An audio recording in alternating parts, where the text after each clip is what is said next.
Everything you're about to hear is just my assessment. It's my opinion and not to be taken as fact.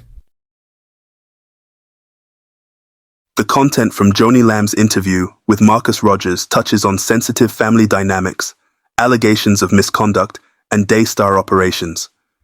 Here is a critical dissection, debunking, and deconstruction of her statements.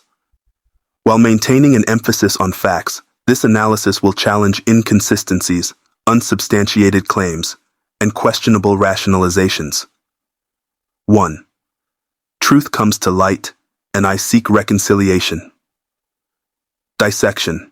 Joni opens with a biblical reference emphasizing hearing both sides, Proverbs 18:13, 18:17, and expresses a desire for reconciliation with her family.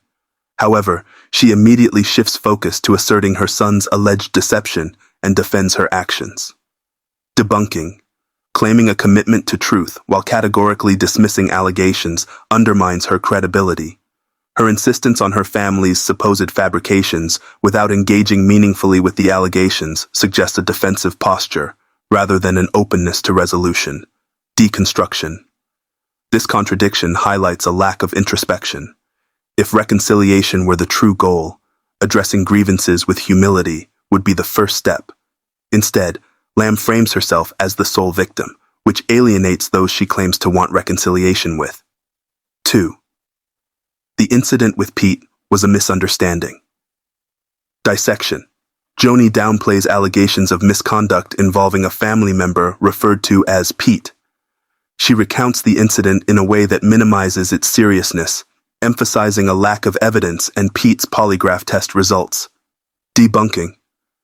The defense relies heavily on vague recounting and an unverified polygraph. Polygraphs are not foolproof and are often inadmissible in court due to their unreliability. Additionally, Lamb's dismissal of her son Jonathan's detailed account, without directly addressing contradictions, raises red flags. Deconstruction. Lamb's selective narrative glosses over critical aspects of the allegations. If Pete was innocent, why did his behavior prompt immediate apologies and a family meeting? Her emphasis on procedural defenses, e.g., polygraph, rather than addressing the discomfort of her family, reflects a failure to prioritize accountability. 3. Financial transparency is paramount at Daystar. Dissection. Joni defends Daystar's financial practices, explaining the use of a private jet and the reimbursement for honeymoon expenses. She asserts that Daystar maintains strict financial audits and separates ministry funds from personal wealth. Debunking. The explanation seems tailored to preempt criticism rather than addressing the deeper ethical question. Should a Christian ministry, ostensibly focused on spreading the gospel, operate with such extravagance? The reimbursement claim also appears convenient, with no substantiating evidence provided during the interview. Deconstruction. Lamb's defense comes across as tone-deaf in light of the ongoing allegations. While legal, such spending decisions clash with the values many expect from a faith-based organization. This fuels public skepticism and tarnishes Daystar's image. 4. Suzy and Jonathan's allegations are lies and extortion. Dissection. Joni repeatedly accuses her son and daughter-in-law of deceit and manipulation. She references leaked audio as evidence of betrayal and alleges that Jonathan demanded a contract guaranteeing his presidency at Daystar with threats to release damaging audio. Debunking. The extortion narrative relies entirely on Joni's account and unshared documents. Without corroboration, this claim appears speculative, especially when juxtaposed against her family's detailed allegations. The repeated use of emotionally charged language, lies, extortion, without tangible evidence, weakens her argument. Deconstruction. Painting her son and daughter-in-law as villains does not absolve Joni of accountability. This narrative diverts attention from the core issues, such as the allegations of misconduct and power struggles within the family. Demonizing dissent within a family dynamic rarely fosters reconciliation. 5. My remarriage was conducted with integrity. Dissection. Joni describes her decision to remarry Doug Weiss as prayerful and counseled by trusted ministers. She denies allegations of impropriety during their courtship and criticizes Suzy's claim that the marriage was rushed and unbiblical. Debunking. While Lamb asserts her remarriage followed biblical principles, she sidesteps addressing legitimate concerns about public perception and timing. Her repeated need to assert integrity suggests awareness of underlying doubts among her audience. Deconstruction. Joni's insistence on propriety reflects insecurity. Rather than transparently discussing the timeline and process, she leans on vague assurances of spiritual guidance, leaving lingering questions about the optics and motivations of her remarriage. 6. I am the voice of authority at Daystar. Dissection. Lamb defends a controversial remark from the leaked audio where she was described as the voice of God at Daystar. She reframes the statement as an assertion of organizational authority rather than divine representation. Debunking.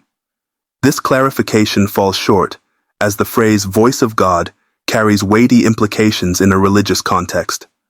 The assertion of ultimate authority contradicts biblical teachings of servant leadership and may alienate both staff and congregants. Deconstruction. Lamb's language reveals an authoritarian leadership style incompatible with the values of humility and service central to Christianity. This perception reinforces criticism of Daystar as a self-serving enterprise rather than a spiritual ministry. 7. Tracker allegations and the Daystar Mafia. Dissection. Joni denies allegations that Daystar staff tracked Jonathan's car or harassed him with a firearm. She justifies the tracker as standard for all Daystar vehicles and dismisses the claims as baseless. Debunking. While the tracker explanation may be plausible, the broader pattern of family discord and allegations of intimidation raises questions about the organization's culture. The defensive tone undermines her credibility. Deconstruction.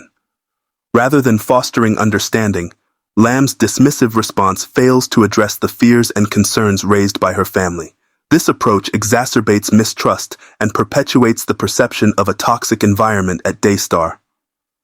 8. Daystar's mission continues despite attacks. Dissection. Joni concludes by shifting focus to Daystar's charitable efforts and spiritual mission.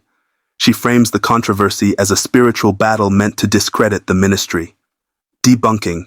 Invoking spiritual warfare as a defense mechanism sidesteps legitimate questions about leadership and accountability.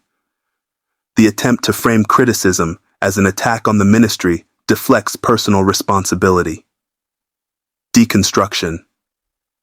This tactic minimizes the gravity of the allegations and shifts blame onto external forces.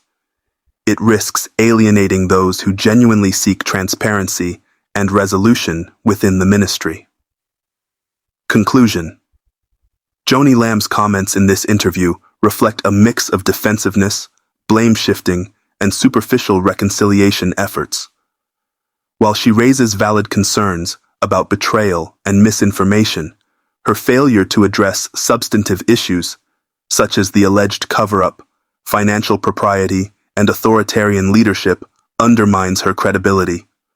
Her narrative appears designed to protect her authority and Daystar's image rather than foster genuine healing or accountability. For reconciliation to occur, Lamb must demonstrate humility, embrace transparency, and prioritize the restoration of trust over preserving her power.